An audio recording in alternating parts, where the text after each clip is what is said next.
2 दिनों के जम्मू कश्मीर और लद्दाख दौरे पर जम्मू पहुंचे राष्ट्रपति रामनाथ कोविंद। आज द्रास में जवानों के साथ मनाएंगे दशहरा। दशहरा पर आज सीएम योगी सुबह 9 बजे गोरखनाथ मंदिर में पूजा अर्चना करेंगे। शाम को रामलीला मैदान में भगवान श्री राम का राज तिलक करेंगे। कल महानवमी के मौके पर किया कन्या पूजन।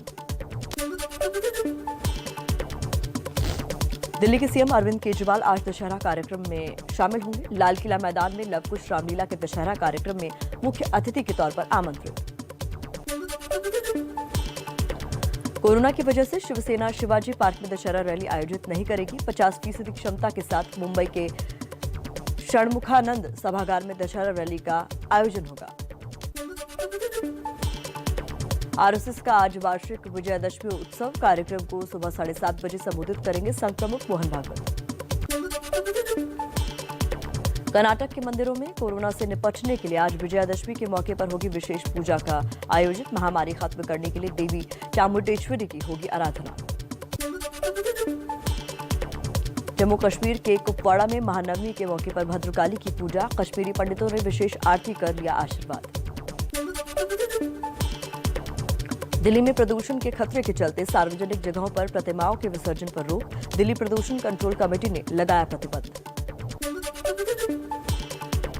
कोयले की कमी से बिजली किल्लत पर राहत की खबर। ऊर्जा मंत्रालय ने कहा बिजली उत्पादन में जो 11,000 मेगावाट की कमी आई थी वो घटकर अब आधी हो गई। पावर प्लांट्स में कोयले की कमी को दूर करने के लिए रेलवे ने कमर कसी। कोल रैक को बिना रोक टोक चलाने के लिए अलग से आदेश जारी किए गए। रेलवे इन दिनों सामान्य से 3 गुना कोल रैक चला रहा है। दिल्ली में सिद्धू ने पार्टी महासचिव केसी वेणुगोपाल और हरीश रावत से मुलाकात की। बोले पार्टी हाईकमान तक पहुंचाए पंजाब से जुड़े मुद्दे। आज इस्तीफा वापस लेने का कर सकते हैं ऐलान।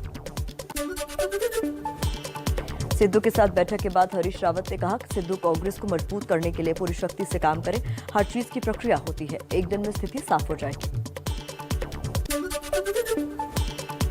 पंजाब के सीएम चन्नी ने पूर्व मुख्यमंत्री कैप्टन अमरिंदर सिंह से मुलाकात की। बेटे और बहू के साथ अमरिंदर से लिया आशीर्वाद। बोले मुलाकात निजी, इसका सियासी मतलब न निकालें। और कुछ और जरूरी खबरें आपको बता देते हैं।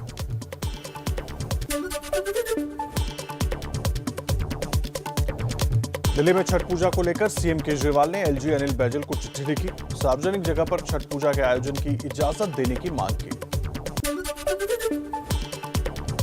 दिल्ली में छठ पूजा पर सियासी घमासान तेज। बीजेपी के बाद कांग्रेस ने सीएम अरविंद केजरीवाल के घर के बाहर प्रदर्शन किया।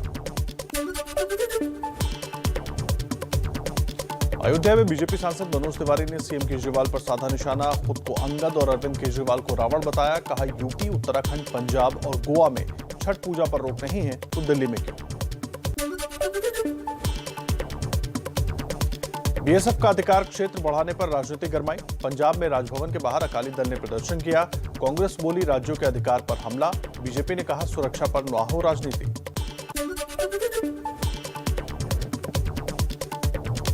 बीएसएफ के अधिकार क्षेत्र पर कैप्टन अमरिंदर के बयान पर पंजाब सरकार में मंत्री परगट सिंह ने जताई आपत्ति। कहा कैप्टन बीजेपी के साथ हैं।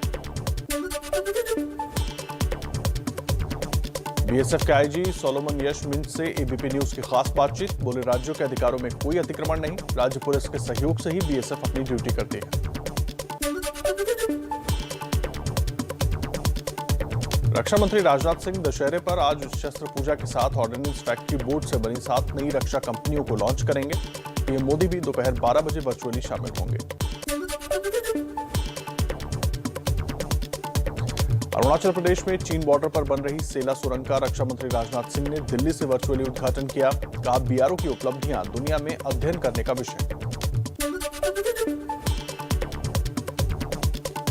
एबीपी न्यूज से बातचीत में बॉर्डर रोड ऑर्गेनाइजेशन के डीजी का दावा। एलएसी पर भारत ने इंफ्रास्ट्रक्चर निर्माण में चीन की बराबरी कर ली है। एलएसी पर सड़क, पुल और टनल निर्माण में कोई खास अंतर नहीं है। भारतीय और अमेरिकी सेना का आज से अलास्का में 15 दिन का सैन्य अभ्यास शुरू होगा। द्विपक्षीय सैन्य सहयोग को और बढ़ाने पर जोर। और आइए कुछ और खबरों पर आपको अपडेट्स दे देते हैं फटाफट अंदाज में।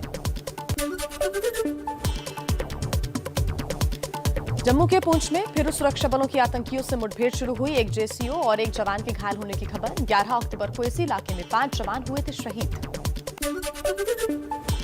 जम्मू कश्मीर के कुपवाड़ा में सर्च ऑपरेशन के दौरान सुरक्षा बलों को बड़ी कामयाबी मिली है। भारी मात्रा में बरामद किया गया गोला बारूद। जब्त हथियारों में AK-47 राइफल और चीनी ग्रेनेड शामिल। दिल्ली में 15 साल से छिपे आतंकी अशरफ का पुलिस पूछताछ में बड़ा खुलासा। दिल्ली हाईकोर्ट ब्लास्ट में शामिल एक और पाकिस्तानी आतंकी गुलाम सरवर था, जो अब तक फरार है। कश्मीरी पंडित संघर्ष समिति के नेता संजय टीकू की ABP न्यूज से बातचीत में बड़ी मांग। कहा, सरकार के जुमे के लिए नजरबंद हुर्रियत नेता मीरवाइज उमर फारूक को रिहा करें, ताकि वो अल्पसंख्यकों की हत्या का विरोध जताएं।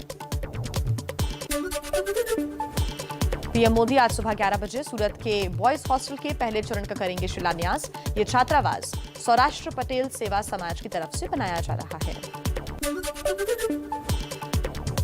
5 राज्यों में विधानसभा चुनाव को लेकर तैयारियां शुरू हो चुकी हैं। चुनाव आयोग ने राज्य के चुनाव अधिकारी और मुख्य सचिवों को चिट्ठी लिखी। गृह जिले में तैनात चुनाव से जुड़े अधिकारियों के तबादले के निर्देश दिए। विधानसभा चुनाव से पहले गोवा पहुंचे गृह मंत्री अमित शाह। राष्ट्रीय फॉरेंसिक विज्ञान विश्वविद्यालय की नींव रखी। जनसभा में बोले, देश की सीमाओं पर हमला नहीं किया जाएगा बर्दाश्त। 20 अक्टूबर को पीएम के कुशीनगर इंटरनेशनल एयरपोर्ट के उद्घाटन को लेकर अखिलेश यादव ने साधा निशाना। कहा, हमने बनवाया है, लेकिन दूसरे के काम पर अपना नाम लगाने की बीजेपी की नई संस्कृति है। महानवमी के दिन समाजवादी पार्टी के अध्यक्ष अखिलेश यादव के एक ट्वीट पर सियासत तेज। बीजेपी बोली, अखिलेश को रामनवमी और महानवमी में अंतर नहीं पता। बीजेपी ने अखिलेश यादव पर साधा निशाना। ट्विटर पर लिखा, आजमगढ़ के सांसद के तौर पर लिखा गुमशुदा की तलाश। यूपी के सैफई में शिवपाल यादव ने रथ यात्रा से दिखाया दम। एसपी से गठबंधन के सवाल पर बोले, चुनाव में वक्त है, कोशिश है कि गठबंधन हो जाए। आर्थर रोड जेल में बंद आर्यन खान को सामान्य बैरक में शिफ्ट किया गया। जेल में आर्यन को मिला कैदी नंबर N956। कैंटीन खर्च के लिए भेजा गया 4500 रुपए का मनी ऑर्डर। एनसीबी पर बरसे महाराष्ट्र के मंत्री नवाब मलिक। बोले, दामाद समीर को ड्रग्स के झूठे केस में फंसाया। समीर को मिली जमानत के खिलाफ हाईकोर्ट पहुंची एनसीबी। मुंबई एनसीबी के जोनल डायरेक्टर समीर वानखेड़े की सुरक्षा बढ़ाई गई। मुंबई पुलिस पूछताछ के जल्द भेजेगी समन। वानखेड़े ने मुंबई पुलिस पर जासूसी का आरोप लगाया था। महाराष्ट्र के मंत्री जितेंद्र आव्हाड को सिविल इंजीनियर से मारपीट के आरोप में गिरफ्तारी के बाद जमानत मिली। कोर्ट ने 10,000 रुपए के मुचलके पर छोड़ा। लखीमपुर खीरी हिंसा के मुख्य आरोपी आशीष मिश्रा की आज पुलिस कस्टडी खत्म हो रही है। कल एसआईटी ने आशीष समेत 4 आरोपियों को घटनास्थल पर ले जाकर क्राइम सीन रिक्रिएट किया।